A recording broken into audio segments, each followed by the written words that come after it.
decisions with style. Your style. Your style is going to be different than the person next to you.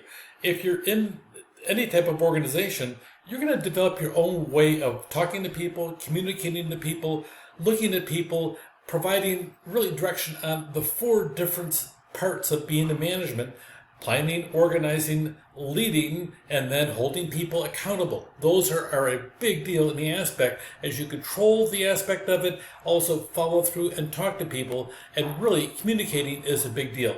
A lot of it really comes down to the four different basic style, and we'll talk a little bit about them today, but also big picture wise, I want you to listen to this carefully. Probably one of the very best tools about looking at your personal style is called the Myers-Briggs test. Now, the Myers-Briggs test has been around a long time, and you'll hear a lot of other people push their favorite test. Well, you're hearing me push mine because mine really has been around a long time, which means it's accumulated a massive amount of data behind it and supports it continuously. And a lot of times people come out with these cute little, "I've got this test." Well, really, it's a recycle of the old style, except for the fact they put their own twist in it, and they make their $1 million and go off and retire. In the meantime, their stuff sits there, where the other one, like a Myers-Briggs, has been around for over 50 years, and it just gets better and better. There's four styles. One is directive style. This is for the action-oriented person who focuses on the facts. We need to make certain all the data is there, and then once they have the data, we'll move forward in the process and make sure it's all done. Then you have the analytical style. Let me think about this. I have to have lots of choices. Yes. Can we get some more data on this one over here? And a conceptual style. Tuition and experience. You know what? I really sit down and I think that this is the overall way to go over here, and I have a lot of experience over here. I think let's proceed as quickly as possible, and yes, we have enough data to go for it. Let's just do it. And then the behavioral style. How will everybody feel before we move any forward? I want to make sure everybody's on board. Listen, you know what? I know I'm making fun, except the reality is all four of these exist, and all four of them, in my mind, if you have a really good, well-balanced team, you want to have people from each area on your team. On the team aspect of it, here's my perspective, and my perspective is based upon long-term perspectives. I like to hire people who think differently from me. I prefer to have somebody who may disagree with me over here, but what happens when you get people that all have different backgrounds, different intellectual, different methodologies for decision making, you end up having a higher quality decision. We'll talk about that a little bit later in the same chapter.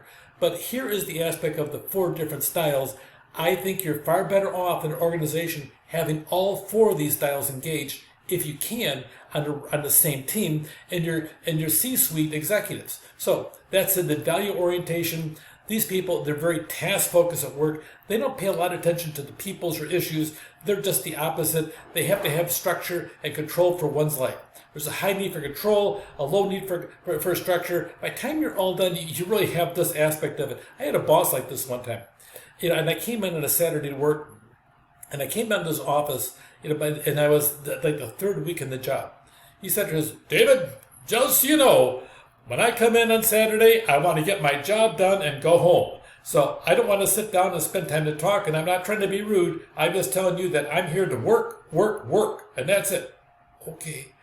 He was like, he operated like a bulldozer. He would sit down there, begin the day, every single day, and he would pull the blade down and plow forward in a straight line, crushing any and all in his pathway. It was kind of scary sometimes, but frankly, I enjoyed working for him because I knew where he stood just about every minute of the day.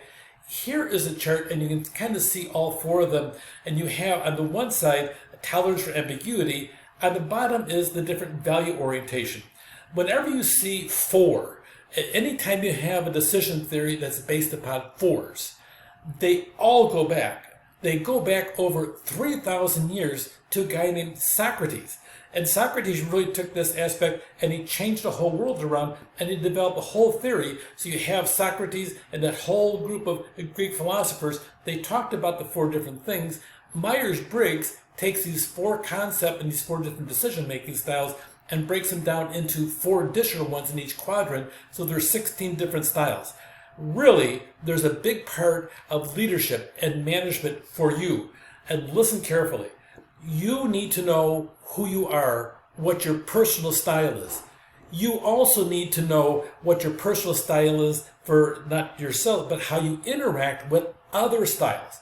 It's a big part of how to be a good leader in the process. One time I had a gal, and I tend to be pretty linear in my pathway of thinking. I like to go from A, B, C, D.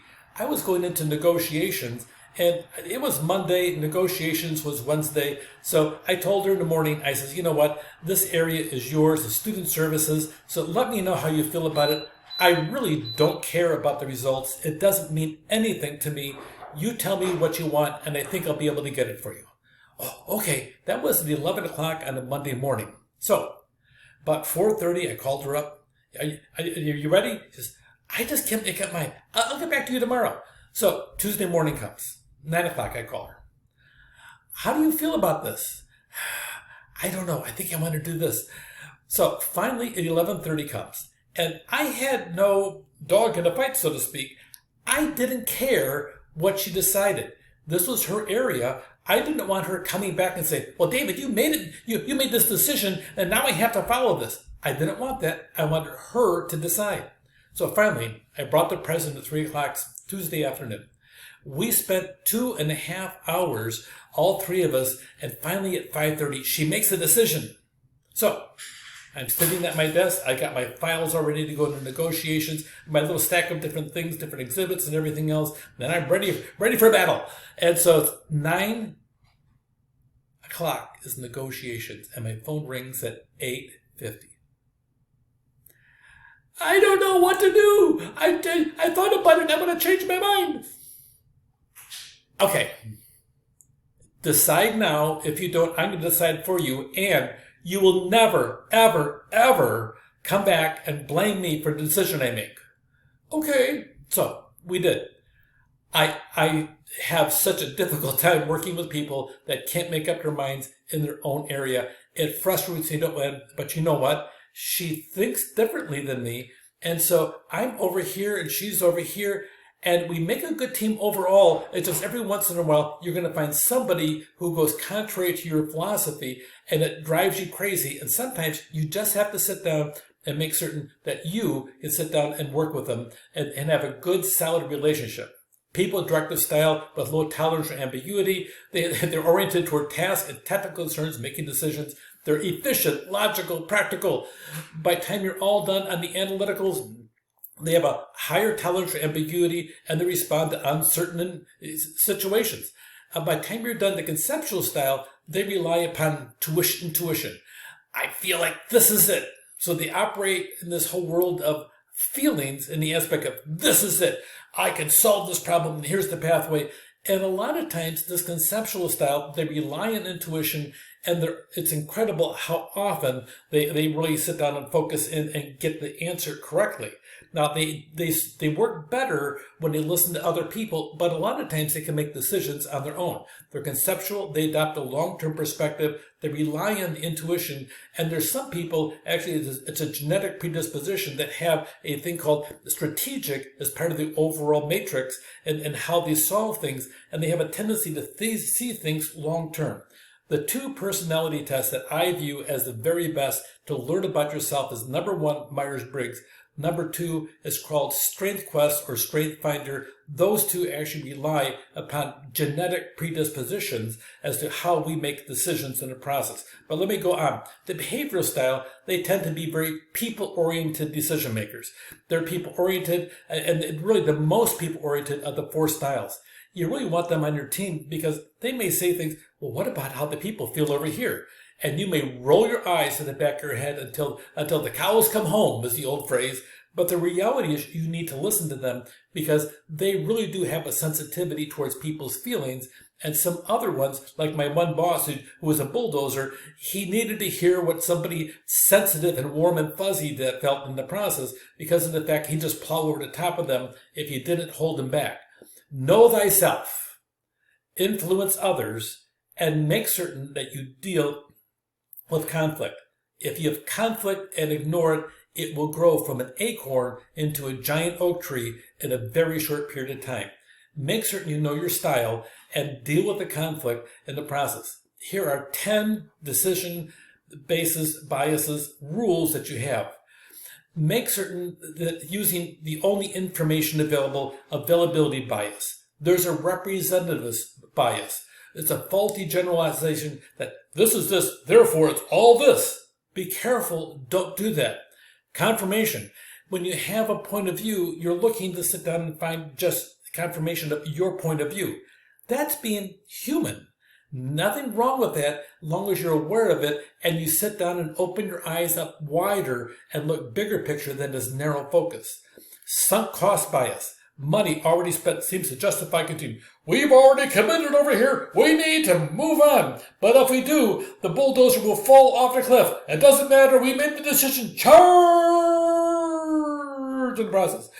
The anchoring adjustment bias. Being influenced by the initial figure. I must continue this. Blind to your own blindness. Doesn't matter what you say. My mind's made up. That's it. Stop giving me data. I don't care about the facts. There are people like that. The hindsight. I knew it all along when you forced us into the decision. Wait a minute. This was your idea. Well, the minutes don't say that. You need to put these people in politics and office. Okay. The framing bias. Shaping the problem the way it's presented. This is my frame. That way I get what I want. People do it all the time. An escalation commitment. We need to just put more money in it, more effort. Then it'll be successful. I'm positive. And the categorical thinking bias, you're sorting information sit over here to make certain that your bucket's full, the one that you want. And it doesn't matter what the truth is over here. You want your bucket full. You know what? All 10 of these biases is that strange trait of being a human being. Make certain that you're aware that you are human and that you have your own methodology. I really recommend know your style. The Myers-Briggs assessment is a big deal. Be aware of the biases, yours and others, and deal with conflict immediately. If you do these 3 things, you're going to be a really good leader if you listen enough and respond appropriately. Make certain that you decide, but decide with style. Take care.